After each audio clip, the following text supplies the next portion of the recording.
काही गोरक्षक धमकी मला द्यायला लागले, मला सांगायला लागले तुमच्याकडे बघू गोभक्षक हेच मोठे दलाल आहेत। अशा पद्धतीचा कोण जर गोभक्षक बनून माझ्या शेतकऱ्याच्या व्यवसायाच्या आड येत असेल तर निश्चितपणाने त्याचा बंदोबस्त केला जाईल। अरे आम्ही भी हिंदू आहे। राजनीति, आंदोलन, किसान, करप्शन, गरीबी, इन सभी मुद्दों पर आवाज उठाएगा अब तक न्यूज इंडिया।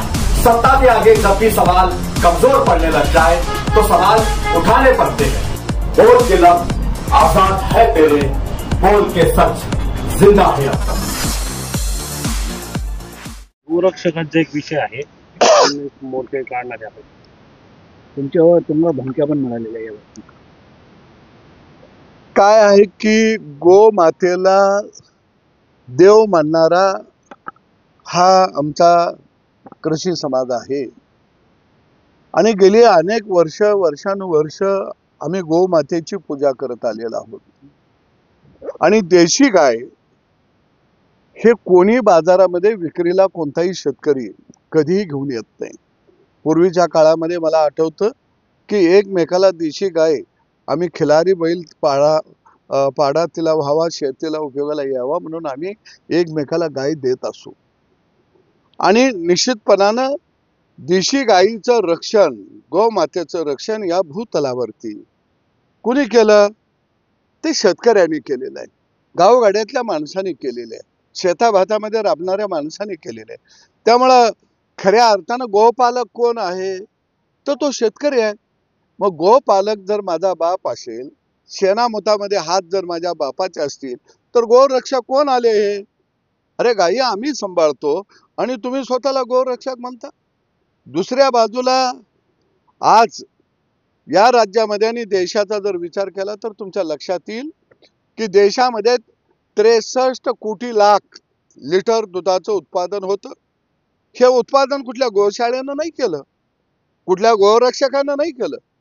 हे दुधाचं उत्पादन गावगाड्यातल्या शेतकऱ्यानं, शेतमजुरानं, बारामुलतेदारानं केलेलं आहे। आज राज्यामध्ये 2.25 कोटी लिटर दुधाचं संकलन होतंय। हे कुणी केलं? हे शेतकऱ्यानं केलेलं आहे। आणि म्हणून आज शेतकऱ्याच्या घरामध्ये संकरित गायी आहेत, त्या अधिक दूध देतात। खऱ्या अर्थानं आपण या ठिकाणी शेतीमध्ये क्रांती केली, दुसऱ्या बाजूला आम्ही धवल क्रांती केली। आता कृषी क्रांती आणि धवल क्रांती, धवल पोरा आहे, नांगराचा फाळ आमच्या हातात आहे, तो फाळ तुमच्यात घातल्याशिवाय आम्ही राहणार नाही। तुम्ही शेतकऱ्याच्या नादाला लागू नका। आणि माझी आता सरकारकडे मागणी आहे, तुम्ही गोशाळेला अनुदान देता द्या। आता शेतकऱ्याला सुद्धा गायी म्हशी पाळल्या म्हणून अनुदान द्या। आमची गोशाळा नाही, आम्ही 10 गायी, 20 गायी, 40 गायी, 50 गायी आम्ही आमच्या गोट्यावरती पाळतो, ते आमच्या गोशाळा नव्हेत का? आम्हाला तुम्ही गोशाळा म्हणून घोषित करत नाही? मला सरकारला विचारायचं आहे, या राज्यामध्ये 2.25 कोटी लिटर दूध आहे, ते काय गोशाळेचं आहे?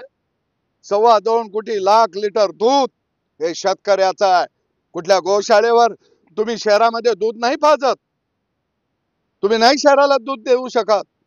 आणि म्हणून निश्चितपणानं अशा पद्धतीचा कोण जर गोभक्षक बनून माझ्या शेतकऱ्याच्या व्यवसायाच्या आड येत असेल तर निश्चितपणानं त्याचा बंदोबस्त केला जाईल। अरे आम्ही भी हिंदू आहे, आम्ही काय आभाळातनं पडलोय?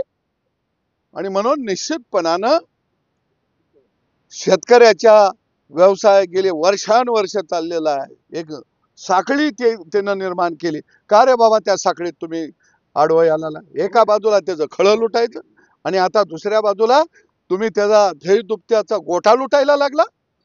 हे नाही चालू देणार आम्ही। असं नाही वाटत का मग का सरकारनेच यांना डोक्यावर बसवलं, अमर्यादित त्यांना अधिकार देऊन टाकले, त्याच्यामुळे हे सर्व प्रकार घडतात? काही नाही, ही एक गोभक्षक हेच मोठे दलाल आहेत। अशा अडवून शेतकऱ्यांच्या खोस्टन गायी, जर्सी गायी गोशाळेमध्ये पाठवून द्यायच्या। किती गोशाळेमध्ये गायी म्हशी गेल्या, त्याचं पुढे विल्हेवाट काय लावली? त्या गायी जिवंत आहेत का? अहो एका मी पाहिलं या हे गोरक्षकवाले टेम्पो भरला गाईचा की पुढच्या त्यांच्या कार्यकर्त्याला फोन लावतात. तो थंडी दिसत आहे, हो आईस्क्रीम दिसत आहे, ताक दिसत आहे, तो कुणामुळे आहे? तूप दिसत आहे, ह्या शेतकऱ्यामुळे आहे ना. आणि जर मग अधिक दूध देणाऱ्या गायी सरकारनं ते नवं हायब्रिड बियाणं आणलं, त्या गायी आम्ही घेतल्या, तुम्हाने दूध खाऊ पिऊ घातलं, माझ्या माईची शेण घाण काढताना बोट झडली, धारा पाणी आम्ही केलं, लेकराच्या पोटापेक्षा त्या गायीवरती प्रेम आम्ही केलं. आणि आज अवस्था काय आहे? जर संकरित गायी माझ्या गोठ्यामध्ये होस्टन गायी जर 10 असतील आणि माझं लेकरू आजारी पडला असेल, माझ्या लेकीचं लग्न करायचं असेल, तर ती गाय मला विकावी लागते.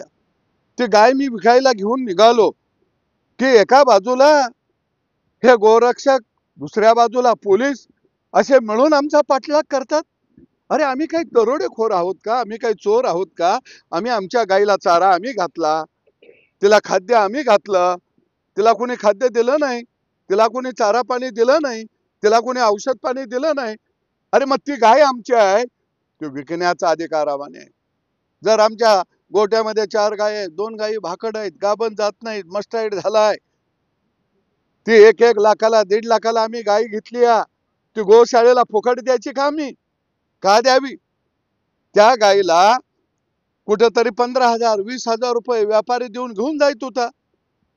परंतु या गोरक्षकामुळं आज तो व्यापारी घेऊन जायला तयार नाही. आज ती गाय लाखाची फुकानं चाललेली आहे. लोक जंगलात सोडून द्यायला लागले, गावात सोडून द्यायला लागले. अरे त्या गायला जर 25,000 30,000 आलं तर त्या 10-20,000 घालून आम्ही चांगली दुधाची गाय घेत होतो. अरे या राज्यामध्ये शेतीला जोडधंदा म्हणून दूध धंदा उभा झाला, अनेकांना रोजगार मिळाला, अनेक सुशिक्षित बेकार मुलं लहान कालवडी घेऊन त्या मोठ्या करून दुधावरची गाय करून त्या कालवडी विकायला लागले बाजारात. तुम्ही त्या कालवडी बाजारात आला तर शेतकऱ्याला ताणायला लागला, मारायला लागला. म्हणजे हे नेमकं चाललंय काय?